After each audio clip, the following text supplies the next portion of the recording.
Assalamualaikum warahmatullahi wabarakatuh. Hai teman-teman, kembali lagi dengan saya Afni Meli Putri.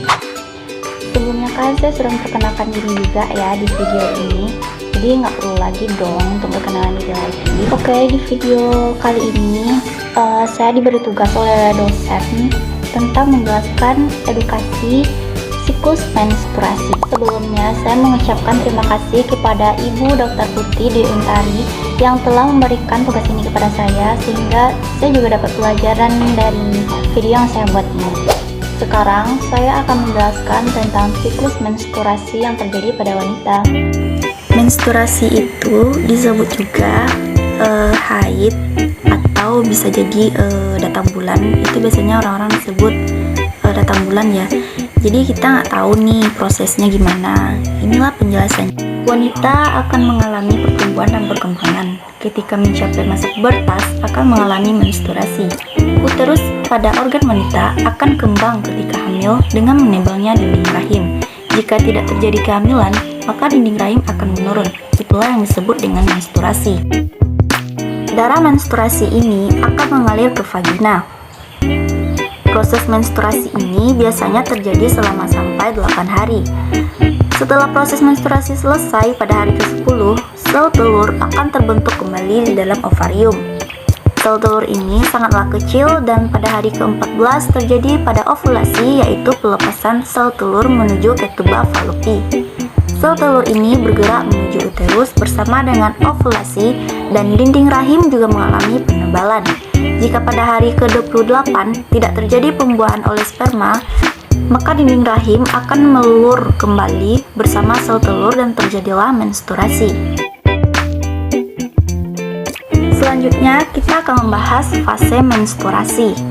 Siklus menstruasi itu terdiri dari 4 fase, yaitu fase menstruasi, fase folikuler, fase ovulasi, dan fase luteal. Agar lebih paham, silakan perhatikan gambar dan fokus pada level hormon. Kemudian kita kasih tanda warna yang berbeda.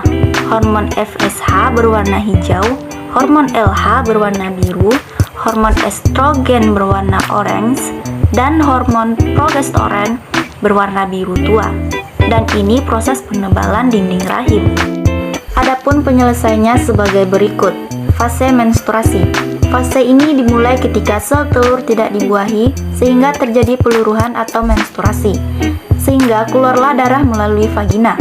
Menstruasi ini menyebabkan kadar hormon estrogen dan progesteron wanita mengalami penurunan. Fase ini terjadi pada hari ke-10 sampai ke-5, bisa juga sampai 7 atau 8 hari. Berikutnya fase folikuler. Fase ini disebut juga dengan fase praovulasi atau proliferasi. Fase ini dimulai pertama haid dan berakhir ketika ovulasi. Pada awalnya, hipotalamus mengirimkan sinyal ke kelenjar pituitari untuk melepaskan hormon folikel atau FSH. Folikel yang matang dapat memicu memanjangkan nitrogen untuk menebalkan lapisan rahim, sehingga tercipta lingkungan yang kaya nutrisi bagi embrio untuk tumbuh. Fase folikel ini rata berlangsung pada hari ke-6 sampai dengan ke-14. Nah, sebelumnya teman-teman perlu ketahui bahwa kelenjar pituitari memiliki fungsi yang sangat penting yang disebut master of gland atau kelenjar pengendali. Ukurannya 1,25 cm dengan massa 0, gram. Kelenjar ini terletak bagian dasar otak dan posisinya dekat dengan hipotalamus. Oke, berikutnya fase ovulasi. Fase ini terjadi pada hari ke-14, meningkatnya kadar estrogen selama fase folikel memicu kelenjar pituitari melepas hormon LH. Inilah awal proses ovulasi. Ovulasi adalah proses ketika ovarium melepas sel telur yang matang.